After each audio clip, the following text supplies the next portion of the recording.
Assalamualaikum warahmatullahi wabarakatuh. Sahabat P Network, sahabat petir dimanapun berada. Salam petir, jeder, jeder, jeder. Akhir-akhir ini banyak pertanyaan dari teman-teman ya, sesama penggali petir. Ini kira-kira bagaimana tentang P Network? Apakah P Network itu akan memiliki harganya? Ya, sudah pasti. P Network pada saat launching telah memiliki harga. Tetapi ada pertanyaan lagi yang paling drastis. Apakah P-Network adalah Bitcoin selanjutnya? Kalau saya pribadi menjawab, kenapa tidak gitu. Sesuatu bisa saja terjadi. Ya. Yang namanya dunia, apapun bisa terjadi. Jika saya menjawab pertanyaan ini, ya sekitar 6 bulan yang lalu mungkin, ya, atau setahun yang lalu, atau 3 bulan yang lalu, saya akan mengatakan, saya mungkin akan mengatakan tidak. Tetapi sekarang semuanya benar-benar berbeda. Untuk saat ini, saya katakan itu mungkin saja terjadi. P-Network adalah Bitcoin selanjutnya. Kenapa tidak? Artinya perubahan terbaru pada jaringan P sangat besar. Tentu saja dalam hal kelangkaan, P tidak mungkin mengalami kenaikan harga sebesar Bitcoin. Ya itu akan wajar saja ya, andai kata ada yang menilai seperti itu. Namun dibandingkan dengan sulitnya menambang Bitcoin sekarang, kesulitan untuk mendapatkan satu pi sangatlah mudah. Jadi kemarin itu kejadiannya ada di Malaysia, orang yang menambang Bitcoin ya itu digrebek. Disita alatnya, komputernya lebih kurang 1.720 unit. Seperti apakah alat penambang Bitcoin? Nah, inilah dia ya. Jadi memang diperlukan alat-alat canggih yang seperti ini dan harganya pun luar biasa mahalnya. Jadi kalau masyarakat awam, masyarakat biasa berat untuk membeli seperti ini, apalagi seperti anak-anak muda ya, kaum milenial saat sekarang ini. Inilah perangkat-perangkat penggali Bitcoin.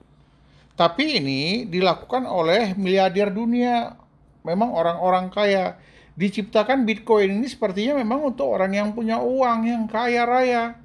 Jadi yang semakin kaya dengan penggalian penambangan Bitcoin ini, tengoklah, satu hari bisa berapa ribu koin dia tambang.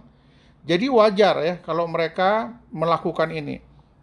Namun ada risikonya. Risikonya yang pertama, ini menimbulkan emisi gas buang yang luar biasa, tidak ramah lingkungan. Kemudian khususnya untuk penambang Bitcoin ini memakan tenaga listrik yang luar biasa. Ya, jadi orang-orang tertentu aja. Dan mereka harus juga menyewa operator. Dan bahkan di luar negeri, ini alat-alat Bitcoin ini untuk penggalian ini disewakan dengan harga yang mahal. Jadi yang bisa mengikuti itu hanya orang-orang yang betul-betul berduit ya. Betul-betul miliarder dunia yang bisa ikut-ikut seperti ini. Jadi wajar ya kalau Bitcoin ini hanya dikuasai oleh orang-orang kaya. Beda dengan kita seperti Pi Network itu. Siapa aja bisa menggunakannya. Ramah lingkungan. Kemudian prosesnya cepat, tidak bertele-tele. Tidak makan energi listrik yang besar. Itulah salah satu daripada kemudahan, keunggulan daripada Pi Network itu. Jadi semua bisa melakukannya. Kemudian kejadian di Malaysia ya, itu ada juga lagi dihancurkan ya alat-alat penambang Bitcoin. Jadi ada beberapa kali, yang pertama mungkin yang ini dia 1069, yang kedua 1720. Begitu digrebek, disita, kemudian seluruh alatnya dihancurkan. Ini luar biasa. Kenapa kita bilang Pi Network bisa menggantikan Bitcoin nantinya? Karena di Cina sudah dirazia, dilarang besar-besaran. Yang menggunakan alat tambang Bitcoin ditangkap. Ya, jadi sehingga negara Cina warganya banyak menjual alat-alat penambang Bitcoin karena di negaranya tidak diperkenankan lagi. Atau bahkan mereka berangkat keluar dari negara Cina melakukan penambangan di luar negaranya sendiri. Mereka mencari di mana negara yang biaya listriknya murah, maka mereka melakukan penambangan di sana. Inilah penambangan Bitcoin yang dimaksud. Kenapa? Ternyata Bitcoin menggunakan kekuatan masukan listrik di Malaysia yang luar biasa. Sehingga masyarakat luas, masyarakat biasa kekurangan arus listrik. Yang parahnya lagi, orang-orang yang main Bitcoin itu menggali menggunakan perangkat-perangkat canggih dalam partai besar, melakukan pencurian listrik. Sehingga negara dirugikan kalau dengan uang rupiah lebih kurang 5 miliar rupiah negara dirugikan. Makanya pemerintah Malaysia marah, kemudian melakukan penggerebekan dan menyita 1.720 unit komputer canggih untuk penggalian Bitcoin. Ini adalah yang luar biasa. Beda ya dengan kita di Pi Network, tambangnya sampai sekarang ini masih gratis. Kita masih potensi untuk memiliki hampir seperti Bitcoin. Bahkan jika harga satuan Pi lebih rendah dari Bitcoin, bayangkan kita telah memperoleh Pi yang begitu banyak. Kemudian kalau memang harganya Pi-nya rendah, saya pribadi akan memborong Pi untuk melakukan penyimpanan aset Pi untuk di masa yang akan datang. Sampai sekarang jaringan Pi masih belum terdaftar di mainnet secara lengkap. Kita tidak boleh mengabaikan Pi untuk ini. Sebaiknya ini adalah situasi yang masuk akal. Untuk memulai Pi sekarang sudah terlambat bagi orang yang coba-coba baru mendaftar. Ini sudah terlambat. Namun masih bisa mereka lakukan gitu. Sebagai hasil pengukuran kecepatan pembayaran dompet uji, ini adalah yang tercepat di antara semua koin yang ada. Jadi untuk Pi Network ini, dia diakuin kecepatannya pembayarannya dibandingkan dengan cryptocurrency yang lain ya, kripto-kripto yang lain. Ini beda. Bitcoin masih lambat, Ethereum masih lambat, tetapi untuk di Pi Network hanya membutuhkan 8, sekian detik satu kali transaksi. Dan transaksi Pi Network ini bisa dilakukan secara serentak dalam jumlah yang besar, dalam jumlah yang banyak, tidak seperti kripto-kripto yang lain. Jadi memang ada keunggulan daripada Pi Network kita ini. Kemudian rata-rata lebih dari 12.000 node aktif dan dipelihara setiap hari. Kemudian kalau dibandingkan dengan Bitcoin pada saat itu hanya 9.500 node. Bayangkan, kita di Pi Network sudah standby 12.000 node ya untuk mengendalikan sistem ini.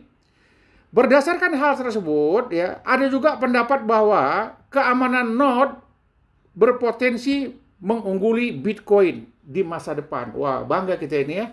Ternyata kita masih diunggulkan lagi. Proses penambangan mainnet lancar ya, walaupun ya belum tuntas secara keseluruhan. Ya mungkin belum dijadwalkan selesai pada kuartal yang terakhir di 2021. Masih ada yang nyangkut-nyangkut lagi, maka mainnet bekerja, core team bekerja untuk menjalankan ini semua. Yang diharapkan adalah berjalan dan sukses. Ketika ditanya, satu moderator Pi berkata bahwasanya jaringan Pi jauh lebih sukses daripada masa lalu ketika Bitcoin pertama kali lahir. Ketika Bitcoin pertama kali dikembangkan, itu tidak sesukses pada saat jaringan Pi saat ini. Ini lebih cepat. Kenapa? Kalau sama-sama kita ketahui ya, untuk Bitcoin memerlukan waktu bertahun-tahun. Bayangkan, kita baru menjelang mau masuk ke 3 tahun aja, ya sudah banyak hal-hal yang dibuat oleh core team Pi Network. Kita patut bangga untuk itu. Kemudian, perlu saya ingatkan kepada penambang-penambang petir, tidak usah khawatir. Apapun kata orang, kita tetap jalan terus. Apapun yang dibilang orang, kita tetap menggali terus. Ikuti perkembangan-perkembangan dan kita akan masuk dalam kelompok komunitas Pi Network nanti. Walaupun mungkin kita terlambat daripada KYC. Kenapa? Ini Kortem lagi bekerja ekstra keras menyiapkan dompet-dompet digital kita. Jadi tidak mudah, tidak gampang, ini semua membutuhkan proses. Jadi kata kuncinya teman-teman sering mengatakan, ya kita patutnya bersabar gitu. Ini semua tidak bisa buru-buru. Kenapa? Ini proyek-proyek besar. Penambangnya tingkatnya sudah tingkat dunia. Beda kemarin, itu penambangan-penambangan dengan kripto-kripto yang lain. Hanya ada di beberapa negara saja. Indonesia mungkin terakhir baru tahu, oh Bitcoin punya nilai. Kenapa? Berkembangnya dia di Eropa. Tetapi untuk Pi Network, seluruh dunia bisa menyaksikan. Kenapa? Ini terbuka, semua bisa tahu. Ya, ini proyek yang bagus, yang luar biasa di Pi Network ini. Hanya kata kunci, kita bersabar ya. Sering-sering berselancar ya mencari di Kortem, apakah di Twitter, ataukah mungkin kita di Google, atau bisa saja di Instagram, di berbagai media yang ada yang kita ketahui. Jujur, memang akan ada hambatan-hambatan di situ. Salah satu hambatan-hambatannya adalah mungkin dari segi bahasa. Jangan khawatir, tapi Google Translate. Kita bisa menerjemahkannya di situ, bahasa Jepang, bahasa Rusia, bahasa Belanda. Jadi kalau kita rajin ya mencari informasi, mencari data-data yang ada, klik aja mungkin di Google Pi Network Internasional, Pi Network Amerika, Pi Network Jepang dan lain sebagainya. Adopsi aja apa yang mereka sampaikan, nanti kita pelajarin lagi dengan terjemahannya itu. Ya. Inilah yang perlu saya sampaikan, tapi jaringan Pi jauh lebih positif daripada Bitcoin pada saat itu. Tetapi masih ada peluang untuk mendapatkan secara gratis. Jadi sekarang masih bisa gratis berapa bulan lagi nih. Sebelum ditutup. Ya, kalau sudah ditutup dan kemudian telah dikeluarkan status, berapa harga satu Pi, nah kita baru tahu susah jerih payah kita selama ini benar-benar bisa dihargai. Silakan orang mau berkata apa saja, kita terima sebagai masukan. Jika kita percaya, teruskan dan lanjutkan ya. Jika kita khawatir, tahan aja dulu, nanti pada saat waktu yang ditentukan Anda tidak mau melanjutkan, biar kami yang membeli koin yang ada pada Anda. Demikian mungkin informasi yang bisa saya sampaikan. Salam petir, jeder, jeder, jeder. Terima kasih.